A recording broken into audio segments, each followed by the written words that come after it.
അച്ഛൻ്റെ ബ്ലെസ്സിങ് കിട്ടി. അന്നേരം എൻ്റെ മനസ്സിലൊരു കോൺഫിഡൻസ് വന്നു.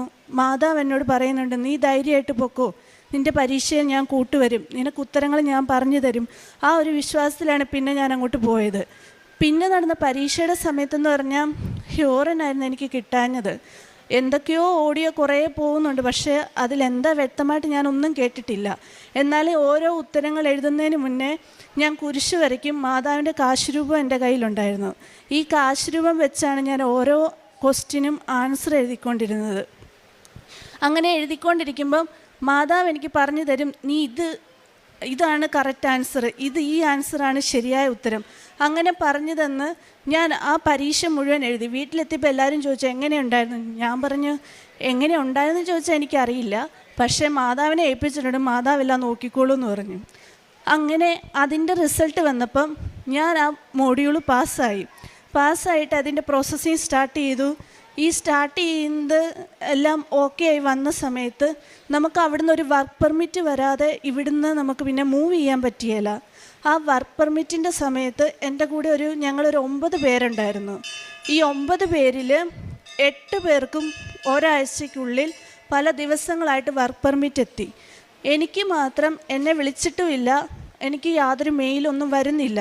ഞാൻ എന്നിട്ട് എല്ലാ ദിവസവും നോർക്കയിൽ വിളിച്ചു വയ്ക്കും, അവർക്ക് എന്തെങ്കിലും എൻക്വയറി വന്നിട്ടുണ്ടോ, എന്ത് കാരണം കൊണ്ടാണ് ഡിലേ ആവുന്നതെന്നുള്ളത്.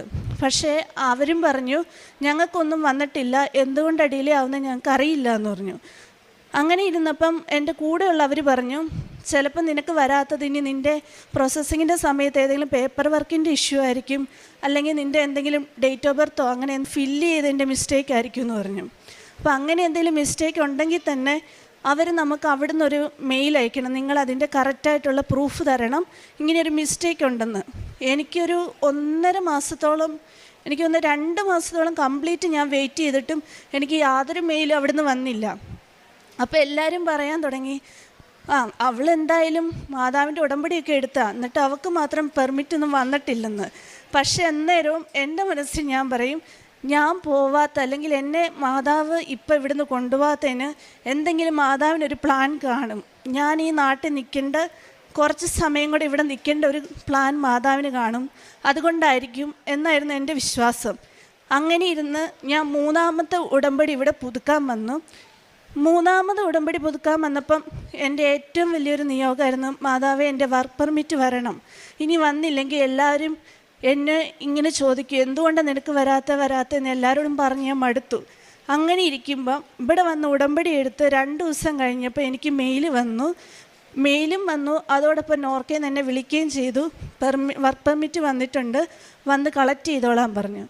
അങ്ങനെ വർക്ക് പെർമിറ്റ് വന്ന് ആ ഒരാഴ്ച കഴിഞ്ഞപ്പോൾ എനിക്ക് പോവാനുള്ള എല്ലാം റെഡിയായി, ടിക്കറ്റ് അവർ അയച്ചു തന്നു. അങ്ങനെ ഞാൻ കഴിഞ്ഞ സെപ്റ്റംബർ 11-ാം തീയതി, അതായത് കഴിഞ്ഞ വർഷം 2024 സെപ്റ്റംബർ 11-ാം തീയതി ഇവിടുന്ന് ജർമ്മനിക്ക് പോയി.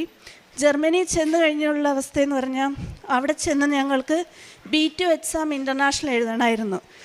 ഇൻ്റർനാഷണലിൻ്റെ എഴുതുന്ന സമയത്ത് ഞങ്ങൾക്ക് മുന്നേ പോയവർക്കും പലർക്കും പല മോഡ്യൂൾ കിട്ടാതെ, ഇപ്പോൾ ഒരു മോഡ്യൂൾ പോലും കിട്ടാതിരുന്നു കഴിഞ്ഞാൽ ആ ഹോസ്പിറ്റലിൽ തന്നെ അവരെ വിടുമായിരുന്നു. അങ്ങനെ വിടും, അവർ പുതിയ അക്കോമഡേഷൻ കണ്ടെത്തണം, പുതിയൊരു ജോലി കണ്ടെത്തണം. ഓൾറെഡി നമുക്ക് ആദ്യമായിട്ട് ചെല്ലുമ്പോൾ വലിയ പരിചയമൊന്നുമില്ല. ഈ പരിചയക്കുറവിനുള്ളിൽ ഇങ്ങനെ പുതിയൊരു ജോലി കണ്ടെത്തുക, അതൊക്കെ ഭയങ്കര ബുദ്ധിമുട്ടാണ് അവിടെ. അങ്ങനെ ഇരിക്കുന്ന സമയത്ത് ഞാൻ മാതാവിനോട് പിന്നെയും പ്രാർത്ഥിച്ചു, മാതാവേ ഇവിടെയും വീണ്ടും പരീക്ഷണങ്ങളുണ്ട്, പക്ഷേ അമ്മ എന്നെ കൈവടിയല്ലേ എന്നുള്ള, അമ്മ സഹായിക്കുമെന്ന ഉറച്ച വിശ്വാസത്തിൽ ഞാൻ അവിടെ ചെന്ന് ഓരോ പ്രാവശ്യം പരീക്ഷയ്ക്ക് പോകുമ്പോഴും മാതാവിൻ്റെ തൈലവും മാതാവിൻ്റെ ഉപ്പും എൻ്റെ കൈവശം ഉണ്ടായിരുന്നു. എന്നിട്ട് ഞാൻ ഉപ്പ് വെതറിയിട്ട് എൻ്റെ ആൻസർ പേപ്പറിലും ഉപ്പ് ചെറുതായിട്ട് വെതറിയിട്ട് ഞാൻ പരീക്ഷ എഴുതാറുള്ളായിരുന്നു.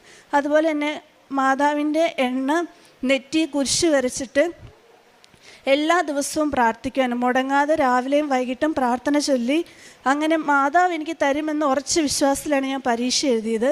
അത് കഴിഞ്ഞ് അവിടെ ഞങ്ങൾക്ക് B2 മാത്രമല്ല, പിന്നെ കെൻറ്റനിസൈഡ് ഒരു പരീക്ഷയും കൂടെയാണ്, എന്നാലേ ഉള്ളൂ നമുക്ക് അവിടുത്തെ രജിസ്റ്റേർഡ് നേഴ്സ് ആകാൻ പറ്റുള്ളൂ. ആ പരീക്ഷ എന്ന് പറഞ്ഞാൽ പൊതുവേ ഭയങ്കര ടഫാണ്. കാരണം വൈവയായിട്ടാണ്, നമുക്ക് എഴുത്ത് പരീക്ഷയല്ല, അവർ ചോദിക്കുന്നതനുസരിച്ച് ഒരു 45 മിനിറ്റോളം കണ്ടിന്യൂസ് ക്വസ്റ്റ്യൻസ് ആയിരിക്കും. അതും ജർമ്മൻ ഭാഷയുള്ളൂ, വേറെ ഭാഷയൊന്നും അവർ ഉപയോഗിക്കുകയില്ല. അങ്ങനെ ആ സമയത്തെല്ലാം എനിക്ക് നല്ല ഉയർന്ന മാർക്കോടെ പാസ്സാകാനുള്ള കൃപാവരം എനിക്ക് പരിശുദ്ധ അമ്മയും തിരുക്കുമാരനും തന്നു. ഈ